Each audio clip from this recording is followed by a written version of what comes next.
Assalamualaikum warahmatullahi wabarakatuh. Perkenalkan, nama saya Dimas Angga Lesmana, NIM 192180084 dari kelas 3D PKSD Universitas Muhammadiyah Purworejo. Pada kesempatan kali ini, saya akan membahas mengenai materi IPA pada buku tematik kelas 4, tema 5.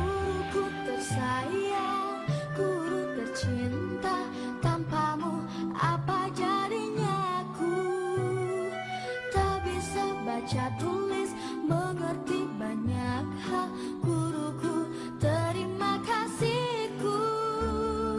Nyatanya diriku kadang buatku marah, namun segala maaf kau berikan.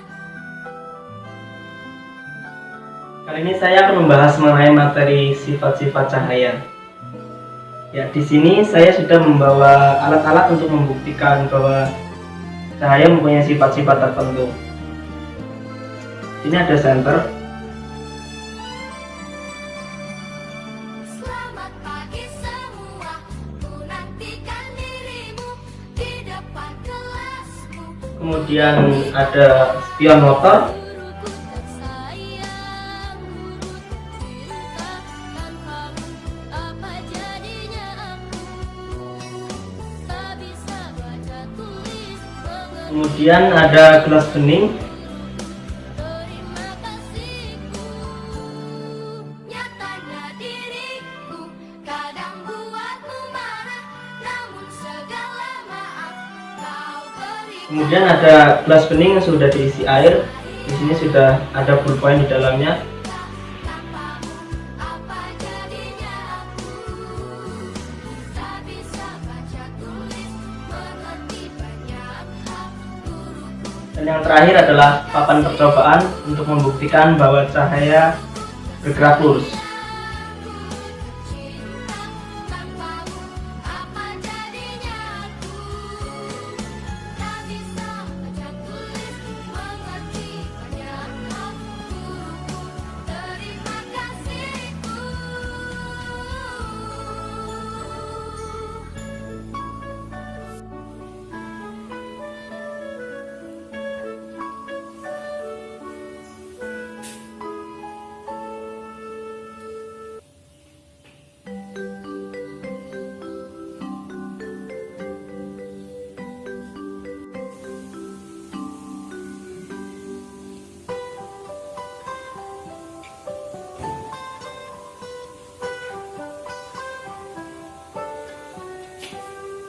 Pagiku cerahku, matahari bersinar, ku gendong tas merahku di pundak. Selamat pagi semua, ku nantikan. Oke, kali ini saya akan mempraktekkan satu persatu sifat-sifat dari cahaya. Dan yang pertama yaitu cahaya dapat merambat lurus. Ya, di sini sudah saya sediakan kertas karton dan sebuah senter untuk sumber cahaya. Kemudian yang akan saya lakukan adalah menyalakan sumber cahaya, yaitu dari senter.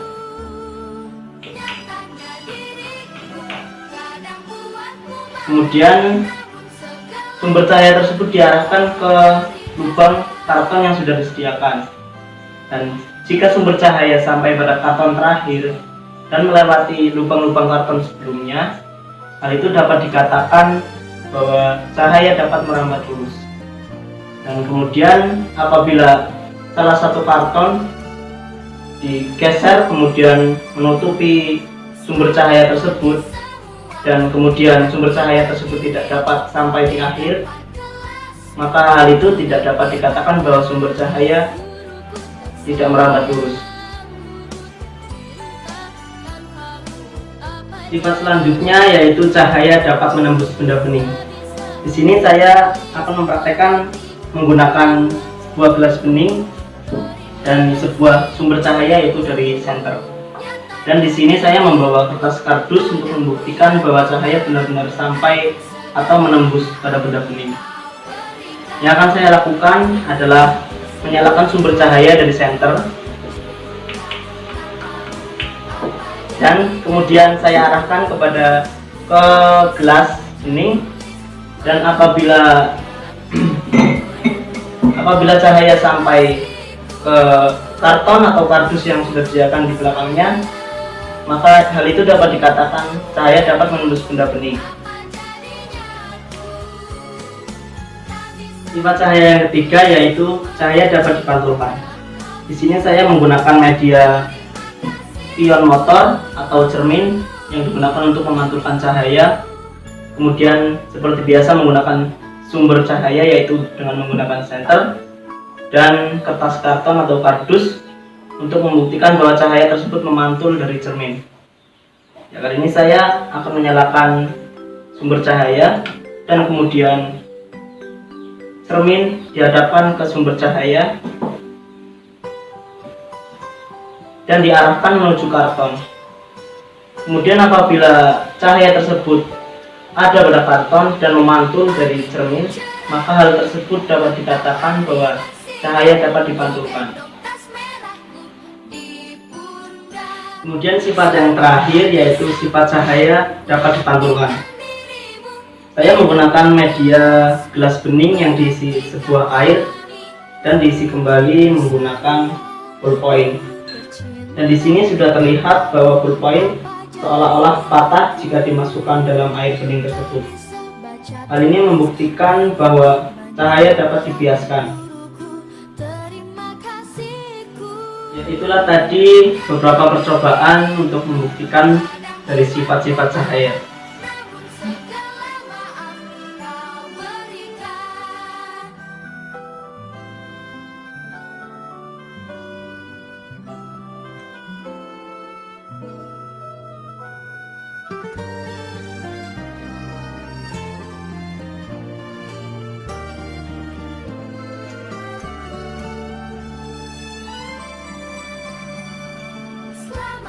Oke, kali ini kita akan membahas mengenai cermin dan bayangan.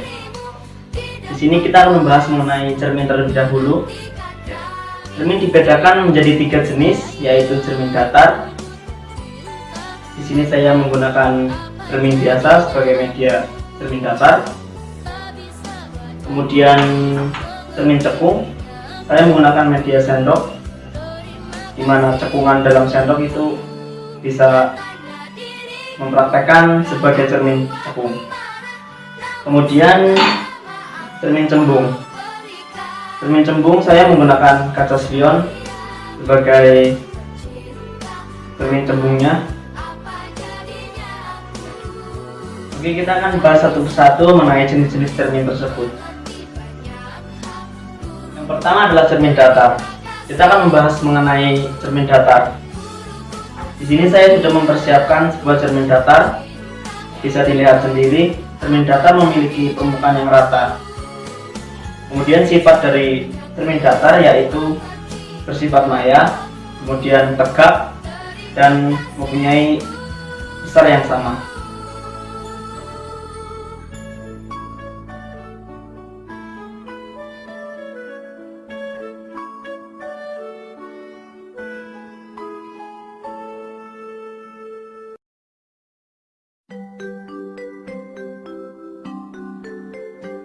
Yang kedua adalah cermin cembung.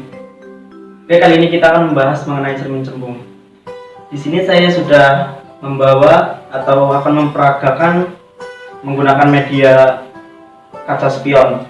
Kaca spion merupakan sebuah perwujudan dari cermin cembung. Sifat bayangan dari cermin cembung tersebut yaitu maya, kemudian diperkecil dan tegak.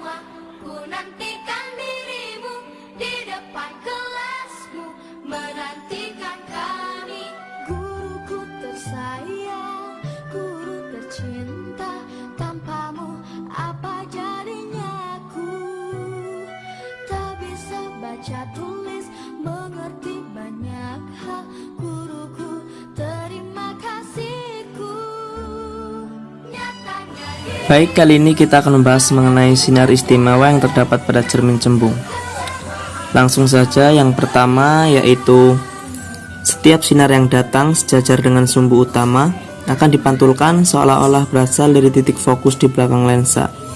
Yang dimaksud yaitu sinar yang datang seperti contoh di sini dan sejajar dengan sumbu utama. Kemudian hasil pantul yang dihasilkan seolah-olah berasal dari titik fokus di belakang lensa. Ya, di sini adalah titik fokus di belakang lensa dan kemudian ini adalah hasil pantulnya. Kemudian yang kedua yaitu setiap sinar datang yang menuju titik fokus di belakang lensa akan dipantulkan menjadi sejajar dengan sumbu utama.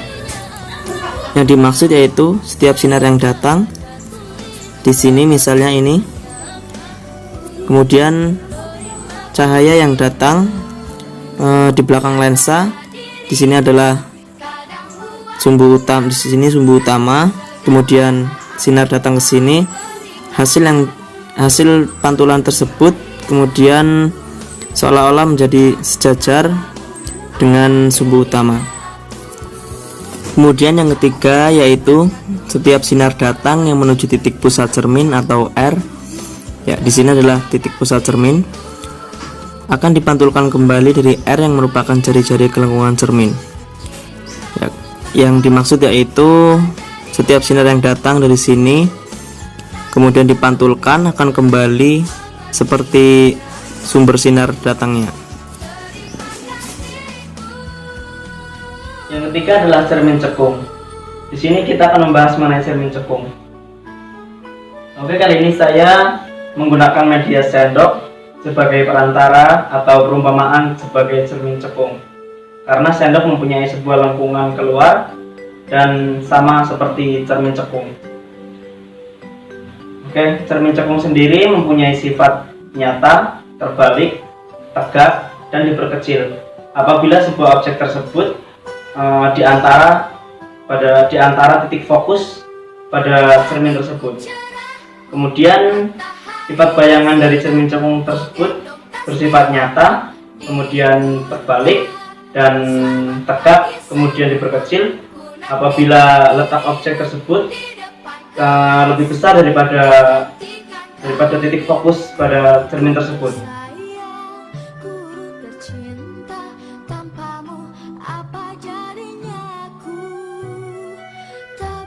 Baca tulis mengerti banyak hal, guruku terima kasihku, nyatanya diriku. Oke, kali ini kita akan membahas mengenai sinar istimewa yang terdapat pada cermin cekung. Langsung saja, yang pertama yaitu setiap sinar datang yang sejajar dengan sumbu utama akan dipantulkan menuju titik fokus di depan lensa. Ya, di sini adalah sinar yang datang kemudian dipantulkan menuju ke titik fokus pada lensa. Di sini ada titik lensa. Kemudian yang kedua, setiap sinar datang yang menuju titik fokus di depan lensa akan dipantulkan menjadi sejajar dengan sumbu utama. Yang dimaksud yaitu di sini adalah sinar yang datang kemudian dipantulkan ke lensa dan hasil pantulan tersebut menjadi sejajar dengan sumbu utama pada lensa. Yang ketiga yaitu setiap sinar datang yang menuju titik pusat cermin akan dipantulkan kembali dari R yang merupakan jari-jari kelengkungan cermin. Yang dimaksud yaitu seperti ini. Di sini adalah sinar datang, kemudian dipantulkan dari titik pusat cermin, namun hasil pantulan tersebut kembali menuju ke sumber datangnya sinar. Oke, kesimpulan yang dapat kita ambil dari materi pada video tersebut, yang pertama yaitu sifat-sifat cahaya. Cahaya mempunyai beberapa sifat. Yang pertama yaitu cahaya dapat menembus benda bening, kemudian cahaya dapat merambat lurus, kemudian cahaya dapat dipantulkan, dan yang terakhir cahaya dapat dibiaskan. Yang kedua yaitu mengenai materi cermin. Cermin dapat dibedakan menjadi beberapa jenis. Yang pertama yaitu cermin datar, cermin cembung, dan cermin cekung. Ketiga jenis cermin tersebut mempunyai karakteristik dan fungsi yang berbeda-beda, dan serta bayangan yang dihasilkan juga akan berbeda-beda tentunya. Oke, mungkin sampai di sini dulu materi yang dapat saya sampaikan. Terima kasih telah menonton video ini. Semoga bermanfaat bagi kita semua. Assalamualaikum warahmatullahi wabarakatuh.